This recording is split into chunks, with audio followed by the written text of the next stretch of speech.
Hello everyone, I welcome you to a discussion on the topic the impact of migration and globalization on religion.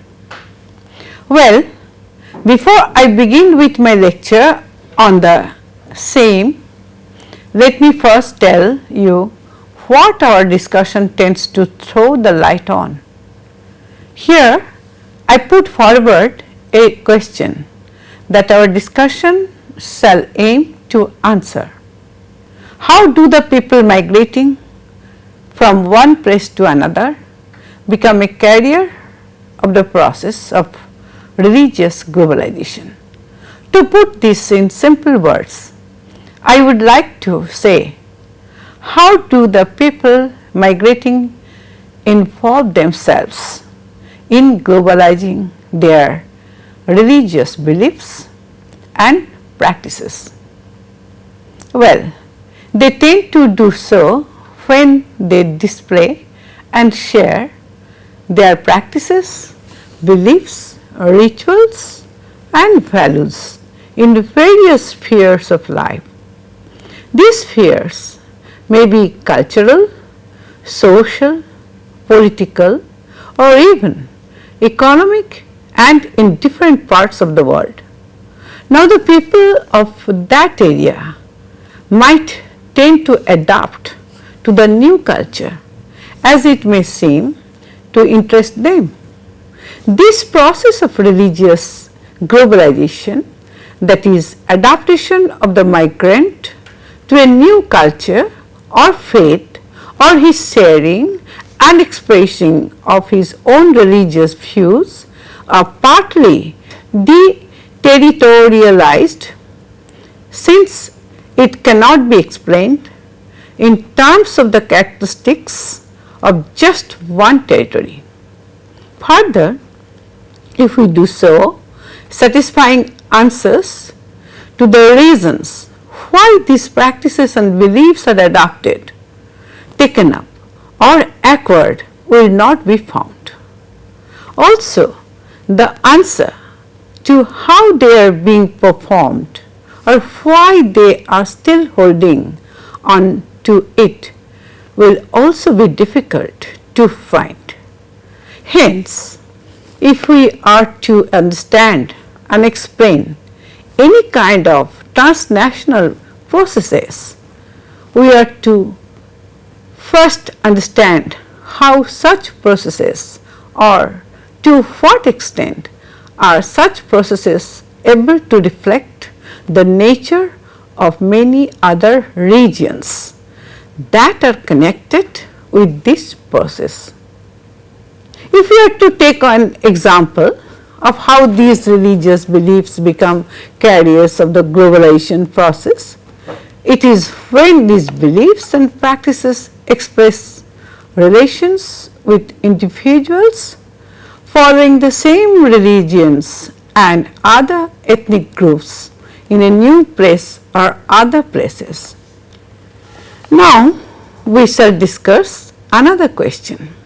Does the expressing of religious beliefs or practices in transnational areas lead to cultural homogeneity or cultural heterogeneity?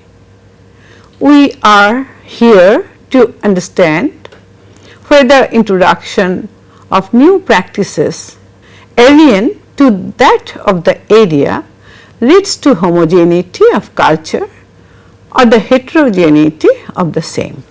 But before we get to know the answer, let us first understand what cultural homogeneity and cultural heterogeneity is all about. Firstly, I shall explain cultural homogeneity. So, what is cultural homogeneity and when does it occur? Cultural homogeneity is said to occur when the culture of one region is adopted in another region without being much affected by the new surroundings. Also, that cultural homogenization results in sharing similar faiths and beliefs by co-religionists living in different areas of the world. So, we can sum up to say that cultural homogenizations results in extending the boundaries transnationally, and this results in the rearrangement of the location of these cultural boundaries. According to Lehman, transnationalization results in the rapid growth of new and reformulated boundaries in the areas of culture, ethnicity, language or religion. But we must understand here that this does not change the important substance of the culture. What it does is that it results in the increase in diverseness in culture, especially in the area of immigration. Now, this also results in the connecting of people transnationally. Now, I shall move to the issue of cultural heterogeneity. Well, let us now learn what cultural heterogeneity is. Cultural heterogeneity is said to occur when migration results in change in culture and formation of new cultural forms, taking characteristics of the new culture and also cultures of other regions via which the migration has occurred, leading to the formation of a hybrid culture.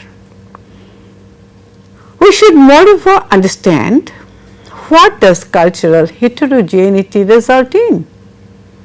Cultural heterogeneity results in growth of diverse existing religious beliefs and practices by changing the follower's belief when he encounters another follower or another culture.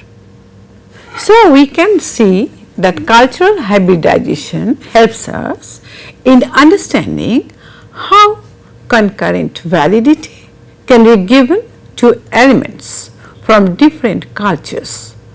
Adding to this, I would like to mention that followers of a religion may add new elements from another culture and may also tend to transform their culture by rearranging their own elements.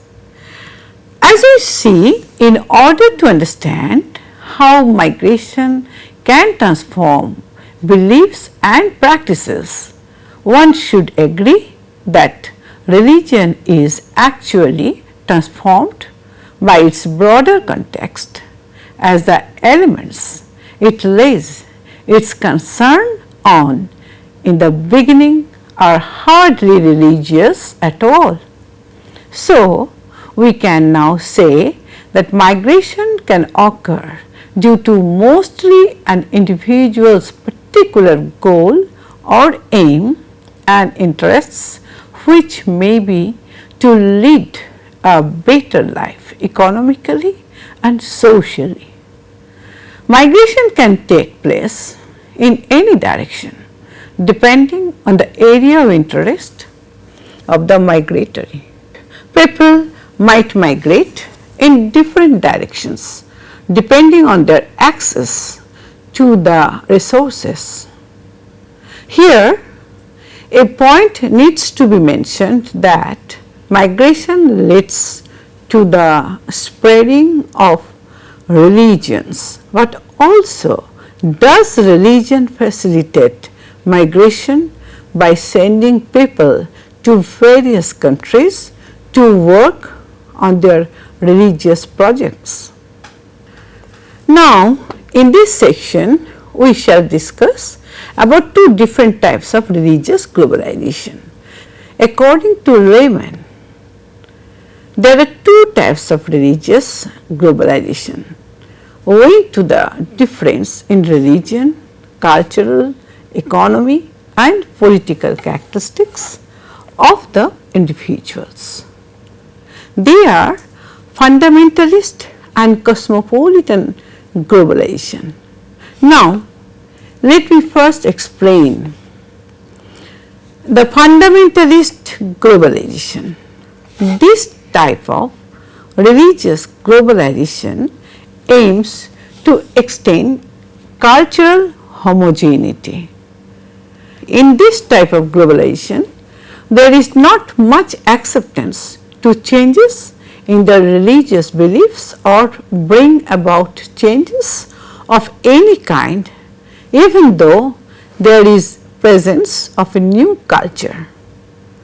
Here we may refer to the personality of a religious leader or the belief in their holy text, which may be a reason why they would not bring changes to their beliefs and practices despite a new culture. The new culture seems to have little or no impact on the original one. One important point to be understood here is that it does establish itself to a new culture but does not acknowledge it. The second type of religious globalization is called the cosmopolitan globalization. Cosmopolitan religious globalization aims at less emphasized differences in power between their new culture of the place to where they have migrated and most migration culture. It allocates various degrees of recognition to the new culture of the region they have migrated to. According to laymen, the most important feature of cosmopolitan globalization is that it generates discourses on the relations between original culture and the new one. Well, let us now come to the issue on migrant religion and differentiation. By migrant religion, here we mean the original religion of the migrants.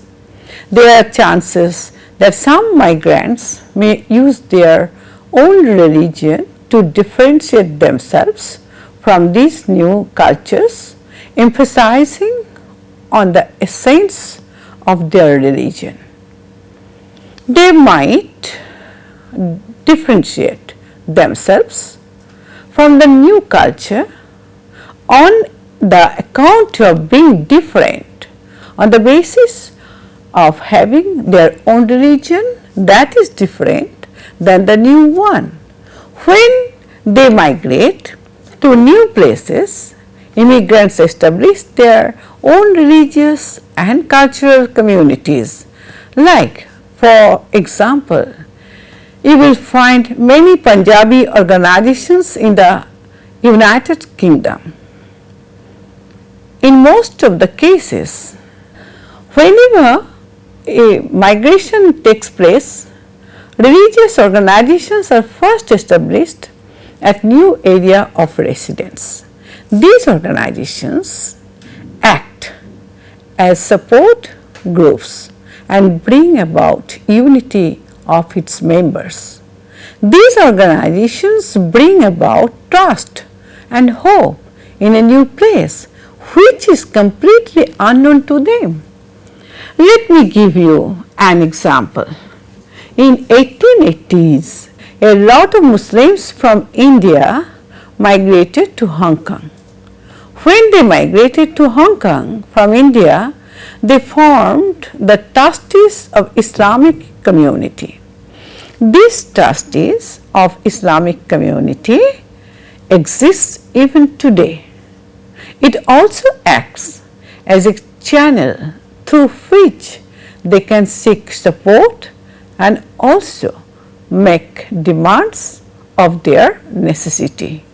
This leads to bring about solidarity in the followers It brings about a sense of unity and oneness, or a feeling of we are one in a nation quite different than one's own.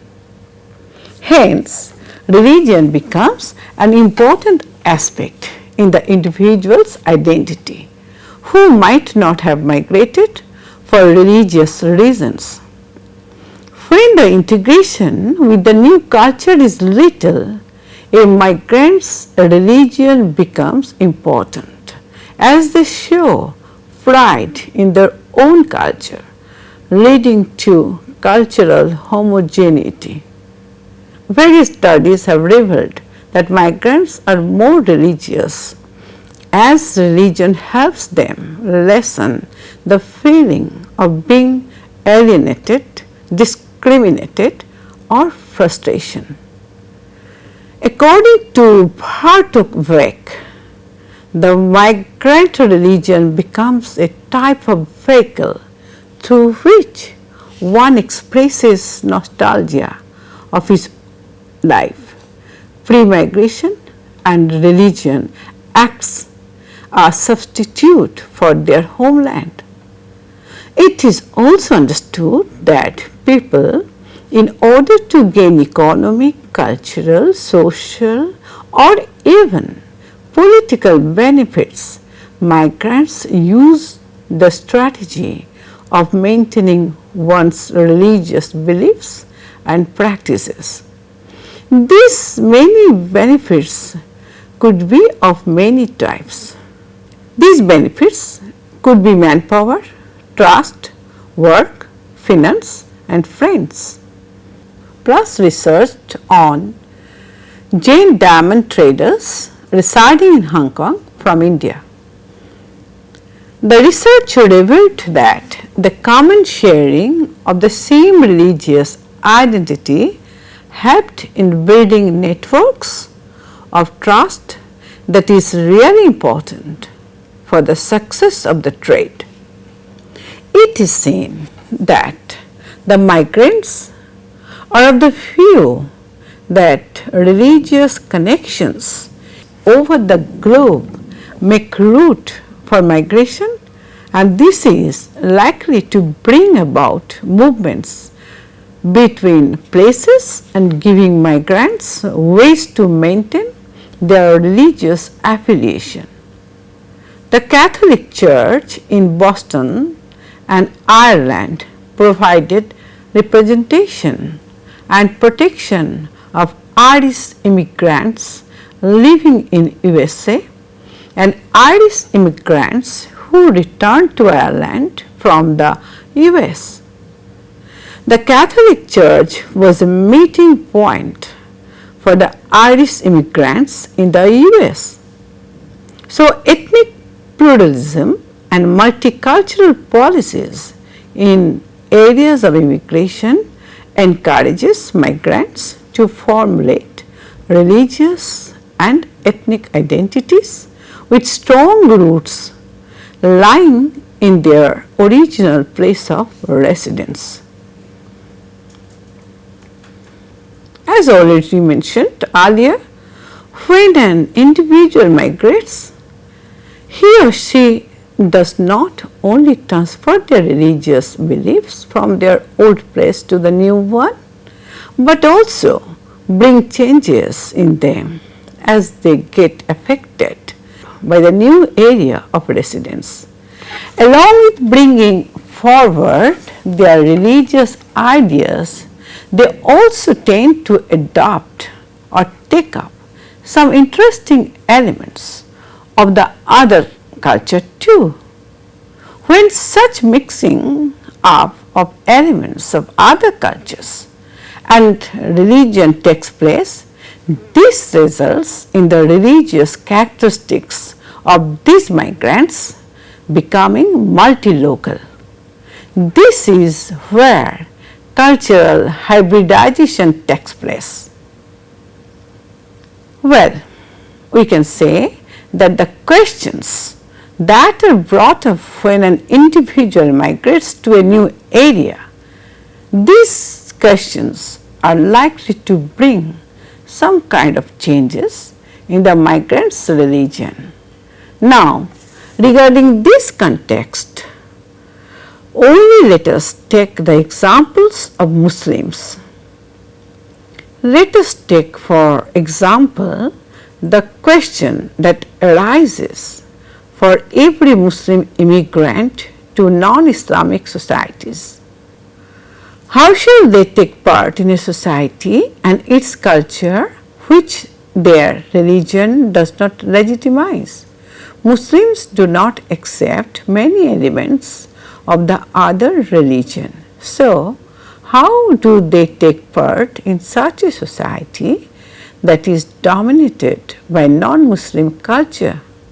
At the most, what they might do is that the Muslims may resort to staying aloof and isolated from the dominant culture of that area, or thinking about the dominant culture in a new different way so as to selectively cooperate with some of the non-Islamic cultures.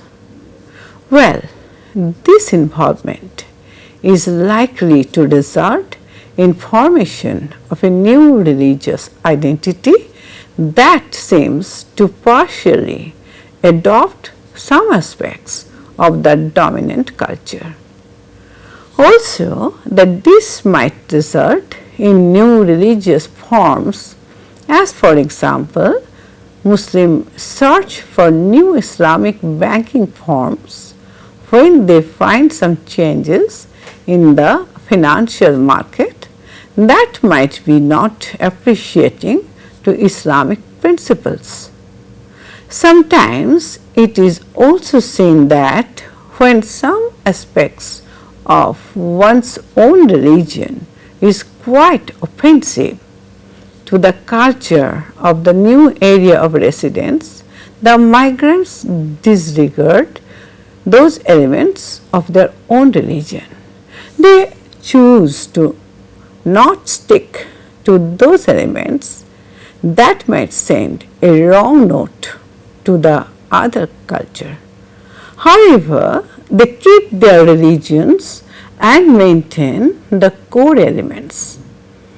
Well, there are contradictions present everywhere, but however, despite the contradictions in cultures, some individuals may also adopt some of the practices brought in to their area by the migrants if they see that the adoption of these practices could be a means to realize their ends. Caroline Ross says this is one of the reasons why the Chinese of Hong Kong adopted Christianity, as they could not find salvation in their own culture. Some of them even joined the church because it could help them get a university education in the USA. People might adapt to a new culture or religion depending on the perks. If adopting some aspects of the dominant culture comes along with benefits, people do go on to bring and accept the change. Let me tell you that there are many factors as to why and how religious migrants may adapt their religions to new circumstances. These factors are the individual's age, gender, ethnicity, area of origin, religion, types of religious organizations, socio-economic status, and features of the host society. So now we come to a question that whether this religious globalization is actually cosmopolitan or anti-cosmopolitan in nature. Well, one of the most important questions raised is that to which extent Does such globalization increase cosmopolitanism within a religious tradition? To simply explain, this means to what extent it is open towards other cultures, leading to cultural heterogeneity. What happens is, when the followers of a religion tend to realize the essence of their original religion is fading, they tend to limit themselves from adopting the elements of the new culture. This could lead to schism with religious followers wanting to save their fading cultures and beliefs. Migrants may become conscious of their own religion fading when adaptation to the new dominant culture and its elements grows. This might lead to them becoming aware to culturally and religiously differentiate themselves so as to save their own religion. The adherents are quite alert when it comes to accepting changes in their beliefs, since religion is concerned with salvation. It wouldn't be wrong to say that when one adapts to new cultures at a high rate, it could lead to the dissolution of one's original religion. Here we can also discuss the role of the internet. The internet helps in working towards the democratization of definitions of religious beliefs and practices. The individuals use the internet to broadcast their religion and also to access information about the religion. However, the spread of religious messages through such platforms are not only democratic. Let us now take an example to make things clearer. In order to understand the type of cultural hybridization that might be constructed to gain followers from other cultures, we could well take the example of missionary work. The goals of the various religious movements keep changing depending on the needs of the different places. The aims of the same organization at different places might be different depending on the need. For example, Vishwa Hindu Parishad, a revivalist movement originated in India, has different aims in India, whereas in USA the aim changes. As we all know that any religion seeks to continue including new followers from other cultures, the more the increase in followers, the better, but adding aspects of other cultures is unlikely to give such new adaptations the same degree of validity as one's own religion. The new formed hybrid cultures will, however, not have the same validity as the original one. In the context of the issue of maintaining one's own culture even at a new area of residence without any change, it is necessary to understand that any query into the globalization of religion needs to take in the fact that its belief in the supernatural and stressing on the importance to build a community of its followers may lead to transnationalization by encouraging extraterritorial identities. So, we could sum up, and it would be wrong to suggest that syncretism, hybridization and cosmopolitanism are important features in the transnationalization of religion.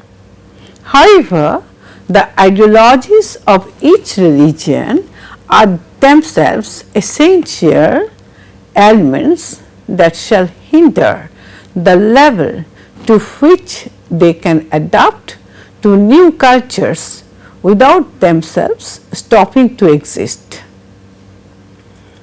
Well, as we come to the end of our discussion, we can say that the transnationalization of religion is not just a process of cultural homogenization. The transnationalization of religion instead leads to the forming of different imprecise local versions of global model of beliefs, rituals and religious organization.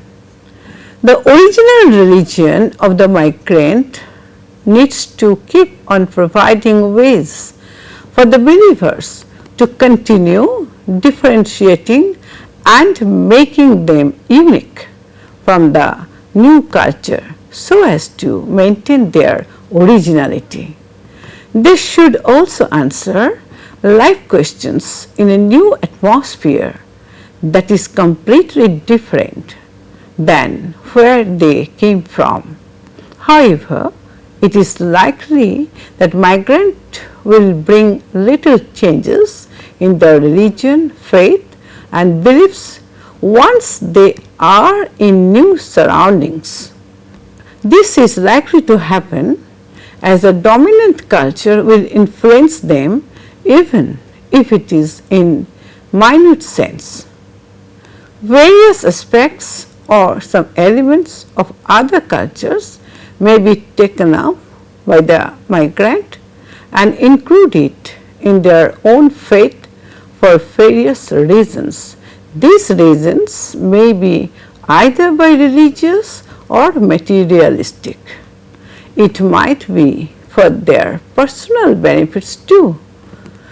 It is to be understood that the religious migrants may alternate between holding different values so as to involve themselves in identity politics accordingly, depending on different social interactions and experimenting with different values while not fully accepting the new values and culture. So, we can conclude our whole discussion by saying that migration results in spreading and sharing of religious and cultural values, and also the sharing of religious values may result in migration. The direction to which one migrates depends totally on the personal motives and interest of the migrants. While migration may result in cultural hybridization, it may also lead to a loss of one's own religious values. Syncretism, hybridization and cosmopolitanism are the important features of the transnationalization of religion. The transnationalizing of religion includes different directions and flows by which definitions of the religion move from one culture to another. It does not emerge from just one single point, as it involves various places and diverse religions. It works towards an increase in cultural heterogenization, even though it is not always in a cosmopolitan way. With this, I end my discussion on the topic, the impact of migration and globalization on religion. I hope that you gained a better idea after this session. I thank you for participating in this lecture. Once more, thank you.